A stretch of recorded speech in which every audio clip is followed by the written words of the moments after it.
Chama cha Demokrasia na Maendeleo Chadema kimesema kwamba kinapendekeza Jaji Hamidu Mwanga anayesikiliza kesi ya mgawanyo wa rasilimali baina ya chama hicho na waliokuwa viongozi wake katika Mahakama Kuu ya Tanzania, Masjala ndogo ya Dar es Salaam, kujitoa kusikiliza kesi hiyo. Hayo yameelezwa na katibu mkuu wa Chadema John Mnyika baada ya kesi hiyo kuahirishwa hadi Julai 10 ya mwaka huu 2025 kutokana na Jaji Mwanga kutokuwepo mahakamani. Kesi hiyo ilipangwa kuanza kusikilizwa hii leo, huku mawakili wa pande zote mbili wakiwa wamejipanga kwa hoja. Kesi hiyo ilifunguliwa na Said Mohamed, makamu mwenyekiti mstaafu wa chama hicho Zanzibar, Hamed Rashid Hamis na Maulida Hanakom, ambao ni wajumbe wa bodi ya wadhamini wa chama hicho kutokea Zanzibar. Itakumbukwa kwamba Juni 10 ya mwaka huu 2025 mahakama hiyo ilitoa zuio kwa chama hicho kutofanya shughuli zozote za kichama hadi hapo kesi ya msingi ingesikilizwa hii leo Juni 24 ya mwaka 2025. Mimi naitwa Mikandaba nje ya viunga vya mahakama. Tumezungumza na Mnyika sambamba na John Heche pamoja na wakili wa chama hicho. Ungana nasi kwa taarifa zaidi. Ni wazi kwamba CCM hawawezi tena kushindana na sisi. Nani anabisha hilo? Hakuna.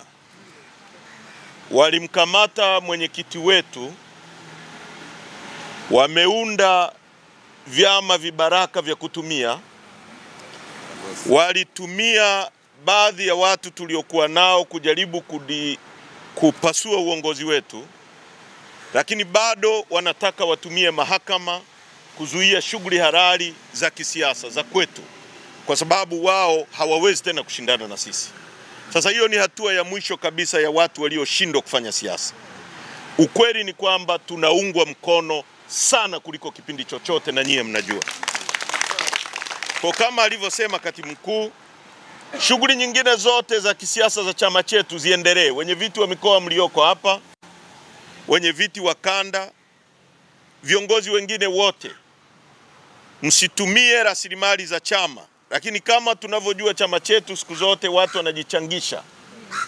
Changieni chama kwa kupitia viongozi, fanyeni vikao, zibeni mapengo, andaeni chama vizuri, na shughuli no reforms no elections ziendelee kwenye vikao na mikutano huko chini, kwa sababu waliozuiliwa kwa sasa ni katibu mkuu na bodi ya wadhamini na kutumia mali za chama. Lakini sisi wengine pia tuta roll out ratiba yetu iendelee kama kawaida tulivyokuwa tunaendelea. Tunataka tukutane nao mtu kwa mtu, wasijifiche nyuma ya mahakama, wasijifiche nyuma ya polisi, wasijifiche nyuma ya jeshi. Waache vyombo vyetu vya ulinzi na usalama na vyombo vya mahakama vitutendee haki wote. Na tunamsihi Jaji Mwanga, hii dunia hivi vitu sio marudio, vimefanyika sana, lakini kwa kawaida haki inashinda. Wasiruhusu mahakama yetu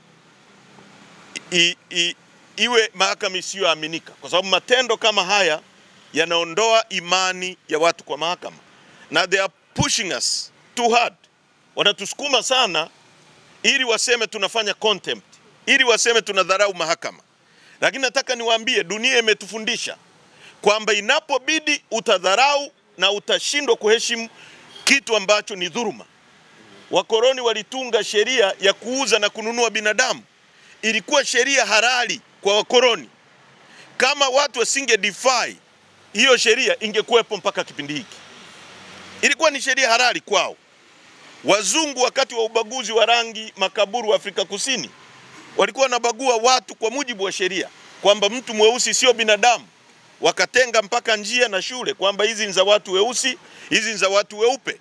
Na ukivunja, ukienda kwenye shule ya watu weupe au barabara za watu weupe, wewe ni mweusi, umevunja sheria. Kilichofanyika ni nini? Wakina Mandela walidefy hizo sheria mbovu. Na sisi tukifanyiwa kitu ambacho sio halali, nataka niseme tutadefy ili tuandike historia kwamba tulikataa kuonewa katika misingi ambayo ni ya wazi na haki. Kwa hiyo kwa wanachama wetu, chama kiko imara sana, ndio maana wanatuogopa. Na tumewazidi sana. Na wanachoandaa kama uchaguzi hakiwezi kufanyika bila sisi. Hakuna legitimacy kwenye huo uchaguzi. Haipo. Na dunia inajua.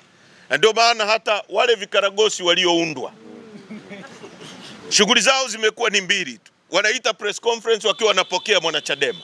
Sasa mpaka leo walisema chama kita split. Baraza kuu wameondoka watu 20. Baraza kuu lina watu 453, ni chini ya 0.something%. Mkutano mkuu wenye watu 1190 wameondoka watu 30. Sasa wameshindwa. Na hapa tulipo wanafika mwisho wa njia zao kwa sababu wamekimbia mpaka mwisho.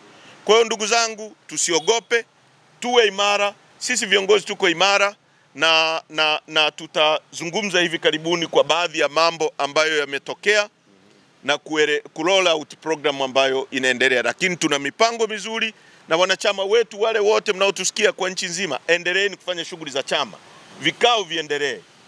Nafasi za kuzibwa ziendelee. Dodoma wameshafanya na maeneo mengine. Kwingine kote ambako watu hawajakaa vikao kuziba nafasi, wazibe nafasi, chama kiwe full na kirudi kwenye kazi kama ilivyo. Na cha msingi kabisa ni kwamba nchi inatunga mkono. Hata watumishi wa umma wanatunga mkono. Tunaelewana?